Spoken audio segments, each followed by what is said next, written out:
GCMMA guys, coming to you this week for our UFC 311 breakdown. Boys, if this is your first video seeing us since we started re-uploading again, welcome back. We just took a little bit of a break while there was no cards, but we're back, boys, and we're trying to take this shit to the top in 2025. Yeah, the last card, we got off to a pretty rough start, I would say. 50-50. It could have been worse. That card was kind of But it also fucked. could have been much better. Yeah, boys. But pay-per-views, we tend to do better than the fight night, so let's see what we can do on this card. First fight, we've got Tagir Ulanbekov versus Clayton Carpenter. I'm going to go Tagir Ulanbekov here, boys. I know this Clayton Carpenter guy has some hype, but I'm going with the Russian dude with the grappling. I think he's just going to win this fight with the pressure and all that shit. I don't really see Clayton Carpenter standing a chance, like stopping the grappling, so I'm going to go Tagir here, boys. I just feel like, you know, Clayton Carpenter could be another situation like an Austin Boshi. Yeah. You know, one of those guys who, like, it's not that they're not talented, it's just that maybe they're not to the point where, you know, they need to be to fight a better form of competition. I feel like Tagir Ulanbekov, he might even be ranked. I honestly don't know if he's like number 15 or not, but I'm pretty sure I think he's number 11. He was ranked at one point, and so I just feel like he has to step it up a little bit before he's going to be able to do well against the ranked competition. So I've got Tagir winning this. Yeah, boys, moving on, we've got Ricky Tercios versus Bernardo Sapage. And I just can no longer bet on Ricky Tercios or pick him to win any fight, because when he goes in there, it looks like he doesn't even give a shit about winning the fight. Like, he looks kind of anxious, and he came out thinking he was going to do something against Raul Rosas, and then after, like, the first opening second of the fight, he just looked like he had given up after that. So give me Bernardo Sapage here. But he also sucks. This is not a bet, guys. Yeah. Like, we're not betting on this fight. I haven't seen enough of Bernardo Sapage to justify putting any money his way. Like, I don't like Ricky Tercios, but I also, like, it's just not worth the risk on this one, guys, because doesn't Ricky Tercios have to win one at some point? Yeah, that's true, but that fucking thought process always ends up going rogue when we pick people for some reason, like fucking Eros. Let me not even get on that, but Bernardo Sapage, yeah, he got knocked out in his debut by Vinicius Oliveira, but Vinicius Oliveira is actually a good fighter. He's pretty raw. So we can't really hold that one against him until we see what he does in this fight. If he loses this fight, then he needs to just be gone from the UFC. But next fight, Ryan Nakamura versus Muin Gafurov. I'm going Muin Gafurov. Yeah, guys. I mean, this is not a big bet or anything. We just think it's good underdog money. I mean, he was already an underdog over the summer. Or wait, he was close odds with that other Asian dude. Kong. Yeah, that guy. Dude. We accidentally got on that again. Like, that guy was not the worst fighter in the world, and Muin Gafurov, like, did well against him, and so I know I can trust him. Ryan Nakamura got a decision win over a no-name in his last fight. It's just like, I'm not saying the guy's bad, but I'm not sold enough on him to where, like, some guy I just saw win a fight against a similar type of fighter. Like, I'm definitely just going to have to go with Gafurov. Gafurov. Yeah, give me Muin Gafurov in that fight. Moving on, we've got Zach Reese versus Azamat Makhachev making his debut. He's the LFA middleweight champion, apparently. I'm just going to go Zach Reese here. They have him as a dog. I know he didn't get the finish against Jose Medina in the last fight, but he did whip that guy's ass all around the octagon. And he's a pretty raw prospect. He's been finishing fights in the first round and shit against a guy coming in who's been fighting LFA level competition, making his debut on like a week's notice. I'm going to go Zach Reese here. Yeah, and I feel like with Zach Reese, you know, as much as you could have wanted him to finish that Jose Medina guy, it honestly benefits him more now to have had that 3-round UFC fight experience where he faced some adversity. Like, he got to see a little bit of what it was like. Like, if he doesn't just steamroll through everybody, what's it going to look like? So he faced, like, a tough guy, faced some exhaustion, and just, like, kept going forward, so... He's definitely going to need that experience in this fight because Makhachev is probably just going to spam takedowns and try to use his grappling against Zach Reese. So it's good that he got that experience of going all 3 rounds so he can survive the wrestling year. But moving on, we've got another underdog pick from GCMMA, boys. I'm going Diego Ferreira to beat Grant Dawson. I know Grant Dawson has been running shit recently after getting knocked out by Bobby Green. But Diego Ferreira in his last 2 fights has been actually raw. Like, he fraud checked Mateus Rebecki, who proved to be pretty good. Mateus Rebecki went to war with Worldbly and ended up winning the fight, which is very impressive in my opinion. And having a win over Rebecki means a lot to me when fighting somebody like Grant Dawson. Because Grant Dawson, his wrestling's good, but his stand-up is a little sketchy and suspect in my opinion. Yeah, I mean, boys, with Diego Ferreira, like, I just feel like he's a guy that you can't count out. You know, he knocked out Michael Johnson, which I know is who's a little bit shinny now, but I mean, it's still pretty impressive. And then, like, beating up on Mateus Rebecki, who Mick Oral Bly took him to the deep, the deepest waters, and was not able to take him out. Like, Mateus Rebecki has proved to be some guy who doesn't go out easy, and Diego Ferreira, like, fucked him up. So I just can't see, like, I feel like Grant Dawson's like a little bit of a pretty boy where, like, he's like really just like technical about like the art of it, but like Diego Ferreira's like coming in pissed off like someone's Brazilian uncle, and he's like coming in to lay his spot in the UFC like as the veteran. He's had a few drinks at Thanksgiving and he's ready to throw down. But yeah, boys, give me Diego Ferreira here. I'm not saying Grant Dawson sucks or anything, but that wild fight that Diego Ferreira is going to bring, I don't know if he can survive that. Speaking on somebody who I don't think is going to survive, we've got Bogdan Guskov versus Billy Elikanas stepping in on short notice.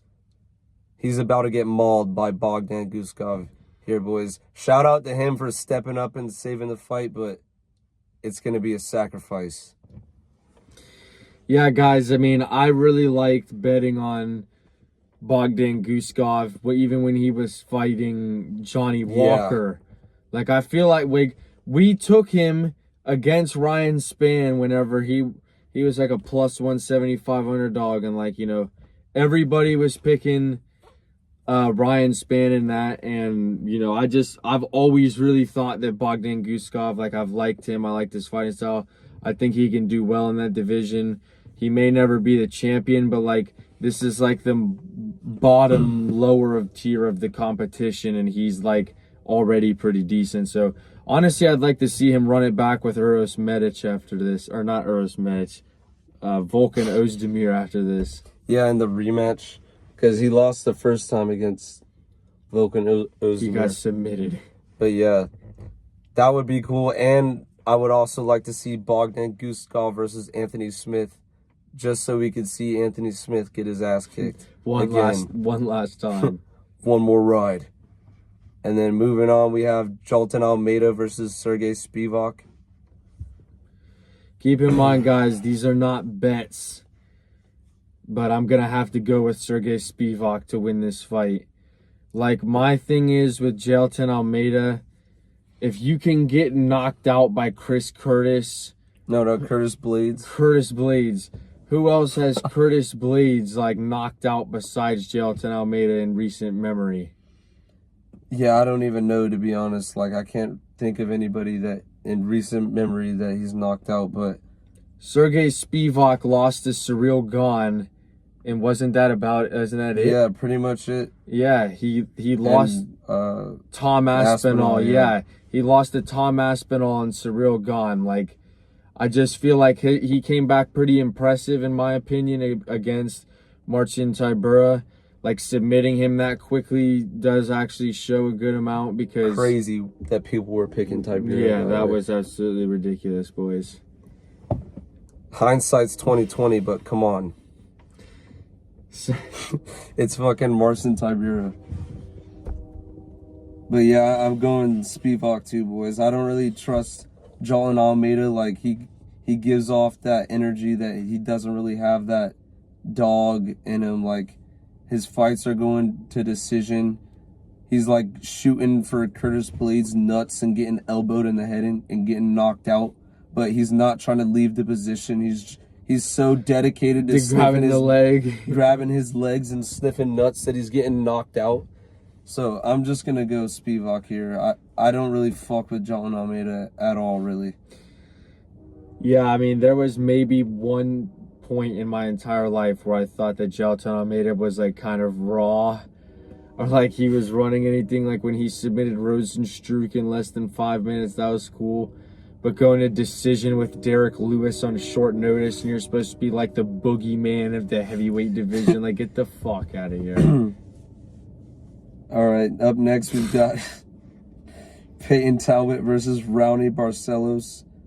Guys, this wouldn't even be fair to give out as a lock, but Peyton Talbot is pretty much the safest bet you can make on this entire card, but he's minus 1,400, so you're not really going to make any money with that, but he's going to whoop Raoni Barcelos' ass. I'm really just, like, glad that Peyton Talbot is fighting. You know, it's not going to be as enjoyable whenever he's up against, like, the higher level of competition. Like Marab. Unless he improves. But, like, I'm saying, let's enjoy it now, because, like, he's making his highlight reel, like, right. Yeah. Like, this is that point in his career where he's making his highlight reel. He's pulling up against that Yanni Gamora or whatever. Gamori. Whatever that guy Giannis Gamori. Yeah. He got cut after that. He got knocked out with, like, one punch. Yeah, Peyton Talbot's going to whip his ass. I don't know what the line is for Peyton Talbot by finish yet, but that's definitely a bet to go. But that's probably going to be minus 400 at least, which is a little bit fucked. Moving on to the main card, boys. We've got Kevin Holland versus Rainier de Ridder. Like Kevin Holland, like, you know, guys, I was tooting his horn for the longest on this channel. I picked him to beat Roman Dolidze, and he fucking went rogue. So I can no longer pick him. He's on the parlay ban list. Even though I do not fuck with this Rainier de Ridder guy. This guy is so zesty. I'm not on him at all. But Kevin Holland has let us down way too many times. Ew.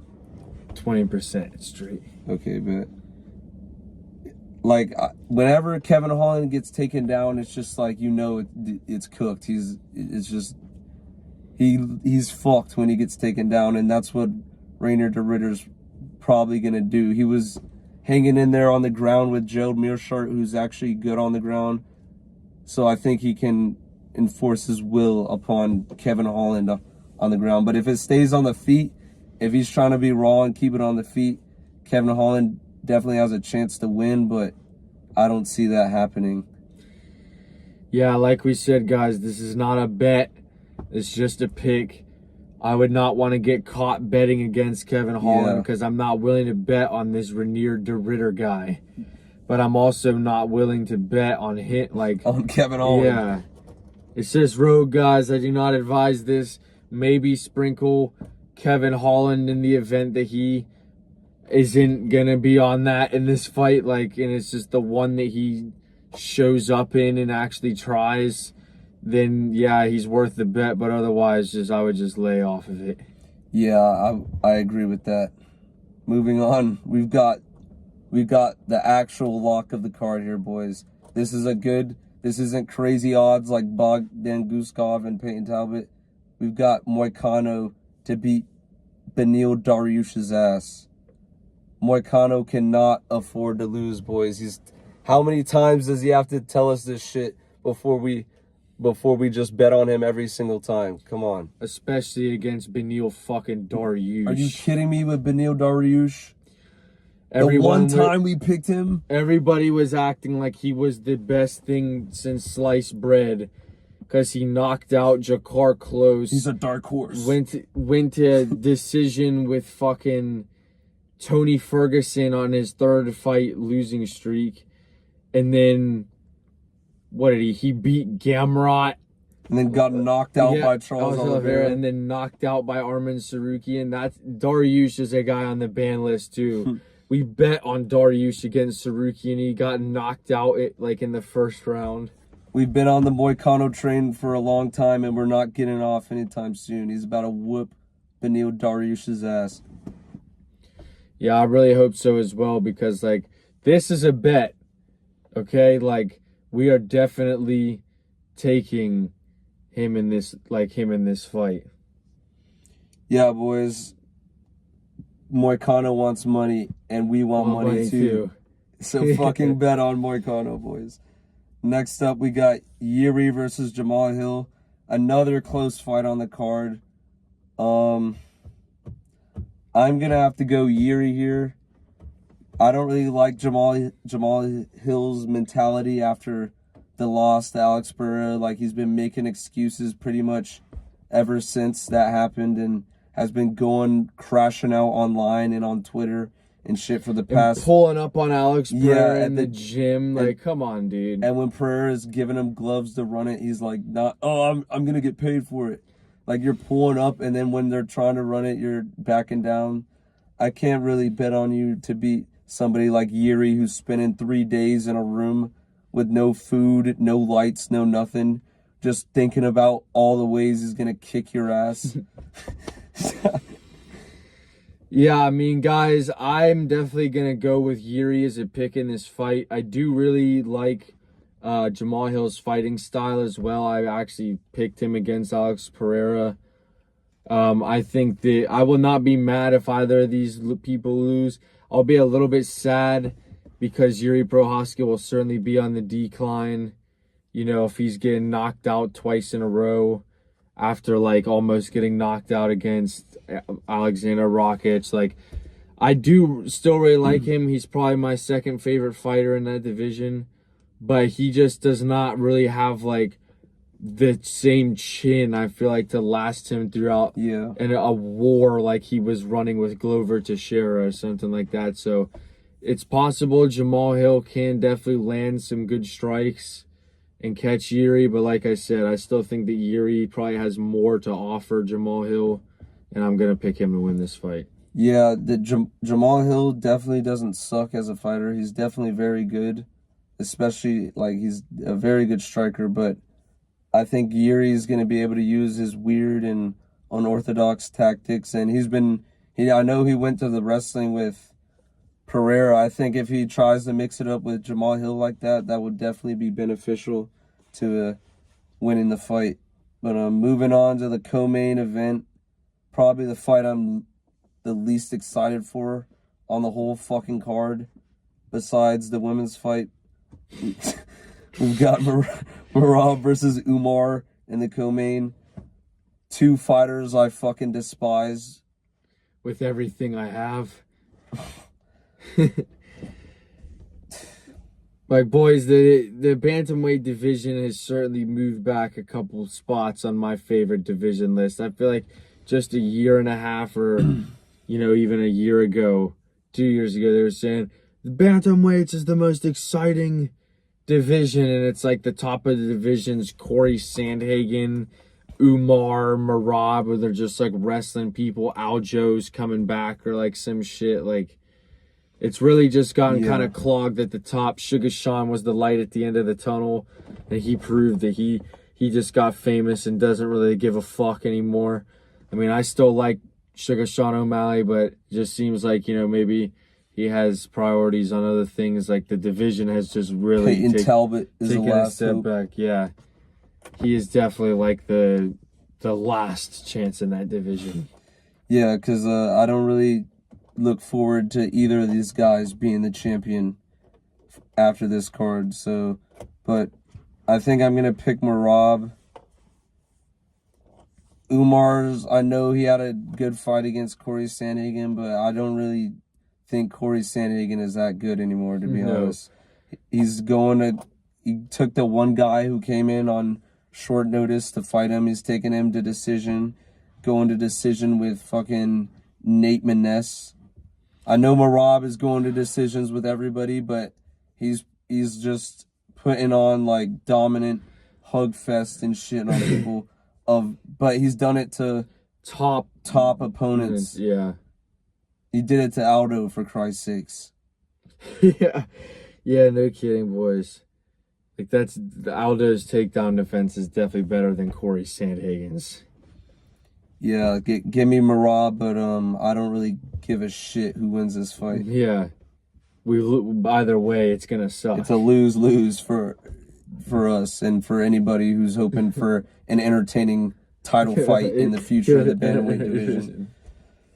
They're doing the rematch after this because it was so indecisive. There was so much ground control time of hugging and sniffing nuts that the judges didn't know what to do. These guys didn't even fucking fight.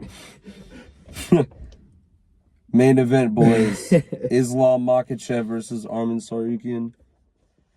It's Islam Makhachev, boys. Yeah, it's Islam Makhachev. Like, he's not... We've obviously gotten on both these guys. Islam Makhachev and Arman Tsarukyan.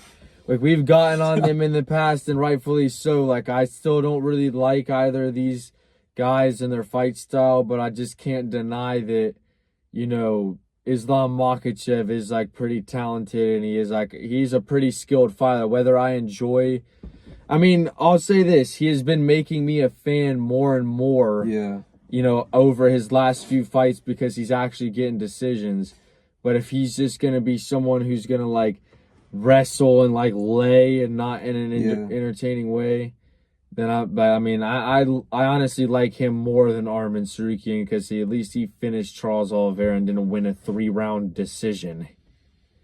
Come on, boys. Yeah, the thing about Arman Tsarukyan, part of me, like, it's the same thing that I had felt with Ciryl Gane before the last fight he had with Volkov. Like, I somewhat kind of fuck with Arman Tsarukyan. Like, I fuck with, like, seeing him, like, the stupid face that he's always making. Like, I fuck with, like, it's kind of goofy. He's kind of a goofy motherfucker, but I think Islam Makhachev has way better striking than him, is better on the ground than he is, and I think he'll be able to get this done. I mean, Islam beat up Charles Oliveira and finished him.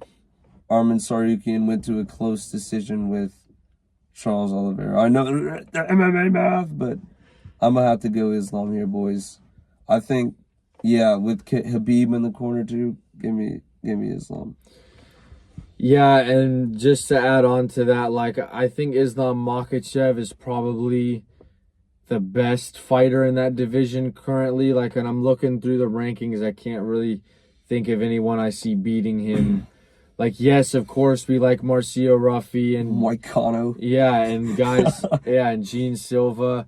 But for us to be confident that they're gonna go in and like stop someone like Makhachev, like I'm not saying it's not possible, but they just have to win a few more fights before I could be betting on them. But yeah, I hope they get active again this year. They stay just as the Fighting Nerds stay as active as they were last year, because once they start moving up that division and knocking out people who are actually decent fighters and are not... I know John Silva just beat up Drew Dober. That's already a good start.